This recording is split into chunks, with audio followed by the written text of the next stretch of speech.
Welcome to the MoChill Zone. Tonight we have another great show for you. Mott's and Chili finish up their interview with Clifton Roberts, 2016 presidential candidate for the Humane Party. They first discuss Clifton's life outside of politics, and then after the break, they discuss his passion, history, and work with music. Also, stay tuned after our first segment to hear an original song by Clifton Roberts. As always, if you missed any of our previous episodes, please follow us on Instagram and Facebook for the online release date of those episodes. Welcome to the MoChill Zone, and we're on to part two of Mr. Clifton Roberts, and we're going to get into his his life, other things he's got going on besides the political part of aspects of things, and the more talented aspects of I know about. Where he is now, yeah. So go ahead and shoot away, man. I know the question. I got a bunch of questions. So, where did you start at? Where are you from? Okay. And how did you get to be here in Sacramento? Okay. Yeah. Good question. Okay, so I am the product of a military man from the D.C. area. You knew Pops, man. Of course. Great man, by the way. Great man. God rest his soul. Yeah, absolutely. And he, when he was young, he decided to join the military because he saw this movie about Asian women called Finding Miss Susie Wong. So he ended up joining the Air Force. He got stationed in Busan, Korea. My mother is from the beautiful island of Jeju Island, off the tip of South Korea. They met, fell in love. Very interesting because they didn't speak each other's language. He ended up learning Korean. He got the parents' blessing to marry her. Ended up getting stationed in Japan, and that's where I was born, right outside of a military installation in Japan, on the mainland of Japan. Went back to Korea for a little bit. So Korean was actually my first language. And then moved to Okinawa, Japan for a little bit. Moved to California. First time I was in California, I would think I was in Sassoon because my dad went to Travis Air Force Base. And then they divorced when I was back in Okinawa. My sister was born there.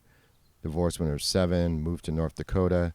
Moved back to then went to with my dad. That was crazy because it was the coldest place I've ever been to. For real, like you don't know cold until cold. You go to some place like that. It is cold. I've seen the movie Fargo. So. Yes. Oh, just like that. Yeah.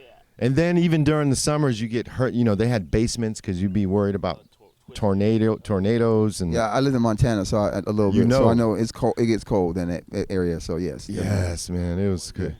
So. Not for me. Yeah, good memories there though. Yeah. No, and mind you, so this is one thing he does know about me. So. A lot of who I am is because of martial arts. So when I was in Okinawa, Japan, and this is what storybook for me. This is very unique, I think, and I don't get to talk to too many people. Mats knows about the story, but most people, when they get into martial arts, they'll go to the mall or, they have the classes or, they sign up and you have to sign you get a loan for the payment and, you sign your contract and all this stuff. Well, my parents put me in martial arts at the age of 4. First thing they put me in was judo in Japan. And then we got stationed. My parents had divorced after taking judo. And then when she got remarried, she remarried a Marine. So we got stationed in Makiminato. Wait, was it? No, I'm sorry. It was before that. Anyway, I started taking karate a year later at the age of 5, and I started studying under this guy named Fusei Kisei. And if you ever look him up, he's still alive. He actually has the white beard now. Mm-hmm. Yeah, yes. yeah. For real. Yeah. And the white hair, but back then his hair was a little darker. And it was interesting because I think at the time he had a crush on my mom. So he didn't have me study on base with the rest of the people. You got the special instructions. Yeah, he would have me come off base and study at the dojo off base with his other black belts. So I ended up studying with him from the time I was maybe 5 or 6 all the way to 14 when I got my black belt at 14, and I got my black belt off base. And most kids, if you studied on base, you would get a black belt and you'd have the white stripe through the black belt. Yep. And it was called Shoin-Ryu Kinshinkan. So it wasn't just the art of fists. Like I got to learn from this man on this little teeny island all of the the weapons that were associated with the island and what So if you would go to chop wheat, you would use the kama, the sickle-looking things, right? Or sometimes if you would have to grind the wheat, you would use tunfas, which police use as batons now. Yep. But their batons swivel. The tunfas don't swivel. Yeah. They're just one long board, and then you have one long stick, and you have the one stick that attached to it, so you can grab it like this. But you have to learn to be able to hold it in a way to where it would swivel in your hand. You know what I mean? And then we learned the bow, and we learned the chucks, and then we learned the size. Right, the one thing, and it has the two little blades, Yeah, like children of the corn type stuff. Along with this very hard style of martial arts, we learn to master weapons as well. Right. And it's crazy because once you become a black belt, that was the interesting about learning off base is he used to have us do the craziest things for balance. Like it's because of him that I know how I can right now just walk on my hands anywhere I want to go. Oh yeah, trust me, I know he can too. But flips and everything. Yeah, but what he has, you can see it. What he used to have us do is if once you reach black belt, he'd take us out onto gravel and we'd walk on our hands on our knuckles, right? Just to prepare our knuckles, and we used to sit there in front of each other, hold our hands out, and we just shot all day, just hit our shins together and. And that taught me so much discipline, so much tenacity, so much resolve, just shooting for something and obtaining it. And I think that's a big problem today is, kids are so spoiled that they don't see to the end goal. Right. I totally agree. So that was a big part of my life. Moved here because my dad wanted me to go to Cal Berkeley. So I moved in with him my senior year, went to Vanden High School, played football at Vanden. We went 12-0. Yep. That year, yeah. There's a guy that wrote a book about it called WeTookNames.com. If you ever. Yeah.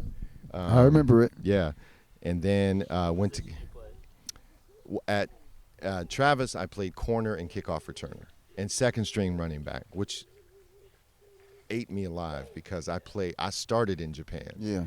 And to come here, but the guy that was starting, he was bad. So I had to earn a spot somehow. And the first game we played a bigger school, Hogan High School in Vallejo. And I think it's one of those storybooks as well. We were down by, we had scored a touchdown. Then they came back and scored. 1 minute left. We were down by 5. That's awesome. They were kicking off to us. My coach says, let Brian get it because I dropped the 2 previous, Sure enough, we switch. They still kick it to me, and I run it back for a touchdown. Wow. And I earned a spot. You know what I mean? Hey, that's what they say. Cream of the crop always rise to the top. That's what they do, man. That's what they do. That's what they do. Drop 2 punts for the Niners. Oh yeah, definitely. Yeah, it was a situation just like that. Ran track, things like that. And when I came here, I ended up teaching Kempo. That's what you were talking about. Yes, and he's my instructor for a while. So yes, that was definitely. No, we met on the music scene. Yeah, music scene. Club scene, and we'll get to that.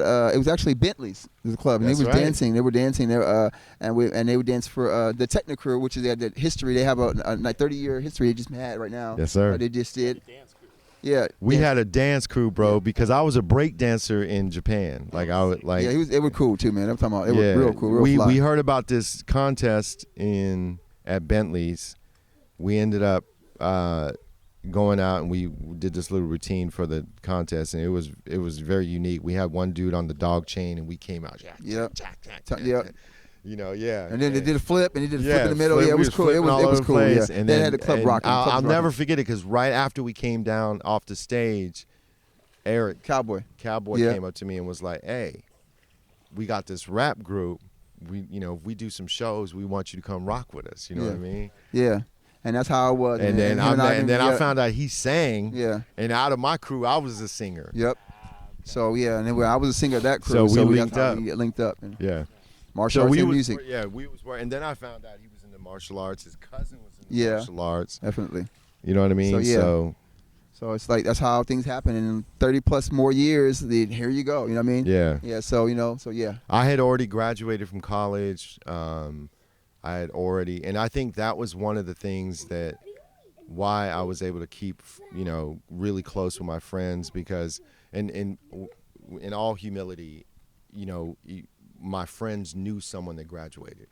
You know what I'm saying? They got to meet someone, and not just because I went to Cal Berkeley. I don't care what people say.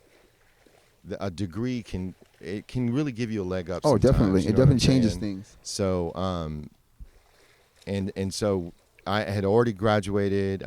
My first job was as a stockbroker. So even getting that Series 7, 65, 63, whatever, that was a very difficult thing to do. Then I worked at Nations Bank. Yes, we know about that. I know that one. Yeah. Yes, sir. And then I went to HealthNet, and then I went to Intel.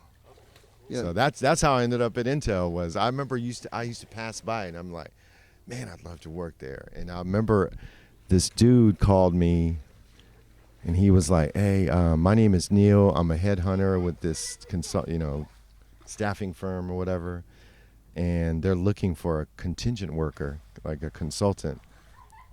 And then so I was like, okay. And I'll never forget, I was in the Rayleigh's parking lot, and I jotted down 10 pages.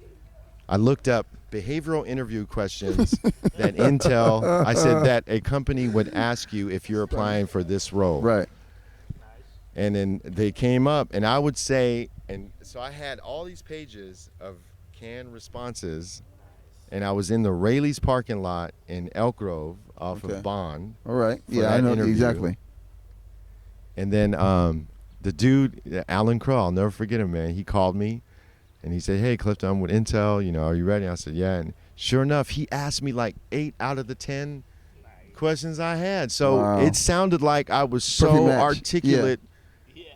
So you are articulate. The next day, Neil from the Headhunter place called me. He said, Clifton, they want to hire you. So I had and it was crazy because it was a 3-month contract. Wow. Then at the end of the 3 months, now mind you, I would go to work. My shift started at 8. I know. Yeah. I know. That's awesome. I love it. I love that. It's a train going by, so you guys know. All the time. It's effects. We put that. We made that happen. We paid them. You know what I'm saying?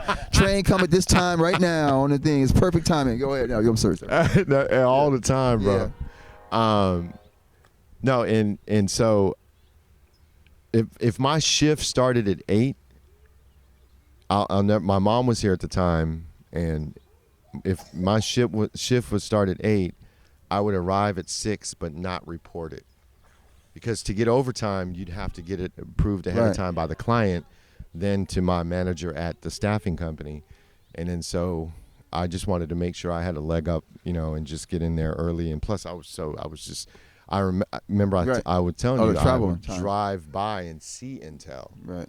I'd be like, man, I want to work there one day. So that's now awesome. I'm in the building. That's awesome. And I'm like, the one in Folsom. Yeah. Yeah. That's awesome too, man. And so I got there at 8 o'clock, and I'm sorry, 6 o'clock for 8 a.m. shift. And so at the end of the 3 months, Alan came up to me and was like, hey, we're going to extend your contract. Do you mind? I was like, nah. At the end of the year, my contract ended, but one of my customers, internal customers at Intel, said, hey, the sales and marketing team is hiring an instructional designer. You should apply. So I applied for it, and the rest is history. And 15 years later. That was part 1 of the MoChill Zone with Clifton Roberts and his life outside of politics. Stay tuned for part 2, where Clifton talks about his work and history in music.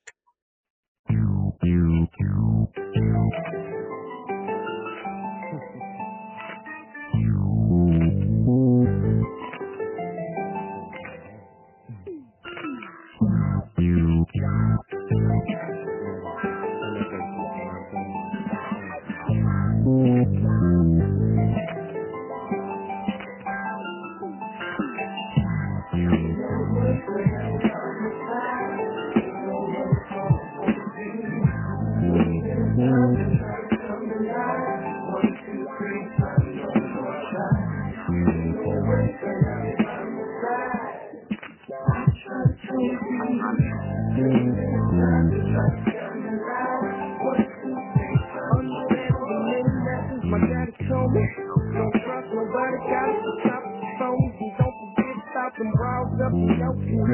It's sex, one baby, let me knock the wood. Could I probably could, but I won't try. You got that time for that silly shit on the ground. Gotta catch you down, gotta catch you down. Ain't no way to have you on the side. Ain't no way to hold you. Make me the time you try to tell me lies. 1, 2, 3, try no more try. Ain't no way to have you on the side. I try to show you.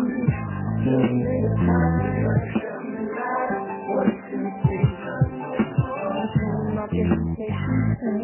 Sorry what you're saying, it's a loving that you try to cut. Can't give you no more leeway. Cause I won't step it, come and pick you up. Look going off that you say. Sorry what you're saying, it's a loving that you try to cut. Can't give you no more leeway. Cause I won't step it, come and pick you up. Ain't no words to have it on my side. Ain't no words for the whole you. Ain't no time to try to tell me lies. 1, 2, 3, try no more time. Ain't no way to have you by my side. I try to show you. Ain't any time to try to tell me lies. 1, 2, 3, try no more. Got this feeling, you make me feel the way you I find so like you from all the things. Well, I got this feeling, you make me feel the way I find so like you. So I gotta leave. I need down with a woman who is so nothing but chase up the city. There's no way to have you by my side. There's no way to hold you. Give me the time to try to tell me lies. 1, 2, 3, try no more lies. Ain't no way to have you by my side. I try to show you. Give me the time to try to tell me lies. 1, 2, 3, try no more lies. I try to show you. I try to show you.